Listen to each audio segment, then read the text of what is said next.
नमस्कार, पंचनामा न्यूजसाठी मी संतोषी जगदाळे आपल्या सर्वांचे स्वागत करीत आहे। आपण पाहत आहात पंचनामा न्यूज। पंचनामा जेव्हा कळेल निकाल नव्हे न्याय मिळेल। आपण पाहूया सविस्तर बातमी। महाराष्ट्र राज्य मराठी पत्रकार संघाच्या सातारा जिल्हा कायदेविषयक सल्लागारपदी ॲडव्होकेट अरुण मदने व ॲडव्होकेट स्नेहल जाधव यांची नियुक्ती। महाराष्ट्र राज्य पत्रकार संघाचे राज्य संघटक संजय भोकरे, प्रदेश अध्यक्ष वसंत मुंडे, प्रदेश सरचिटणीस विश्वासराव आरोटे यांच्या सूचनेनुसार संघटनेच्या सातारा जिल्हा कायदेविषयक सल्लागारपदी आज कराड येथील नामांकित वकील व सामाजिक कार्यात नेहमी अग्रेसर असणारे ॲडव्होकेट अरुण मदने यांना तसेच ॲडव्होकेट स्नेहल जाधव यांना नियुक्तीपत्र देण्यात आले।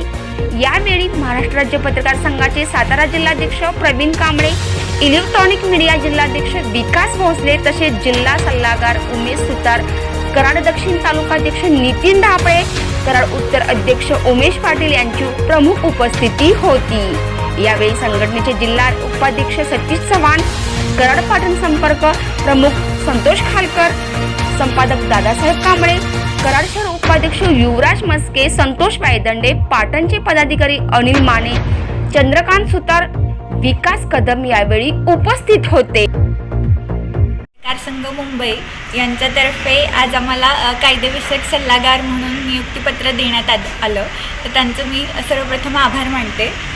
पत्रकारांनी प्रवाहाच्या बाजूने वाहत न जाता निर्भीडपणे सत्सविवेक बुद्धी जागरूक ठेवून काम करावं अशी अपेक्षा असते, पण सत्तेवर असणाऱ्या लोकांना हे मान्य नसतं किंवा काही वर्गाला, तर तेव्हा पत्रकार अडचणीत येतात। तर अडचणीत येणाऱ्या पत्रकारांना कायदेविषयक बाजूने मदत व्हावी म्हणून आम्ही नक्कीच प्रयत्न करू। अशा पत्रकारांना मदत करण्याची गरज आहे, तर अशा वकिलांनी पुढे येऊन मदत करावी ही विनंती। धन्यवाद। महाराष्ट्र राज्य पत्रकार संघ मुंबई यांच्या संघाच्या कायदेविषयक सल्लागार पदावर माझी सर्वांमध्ये नियुक्ती करण्यात आली। या निवडीनंतर आत्ताच हे पत्र हातात आमच्या दिलेले आहे।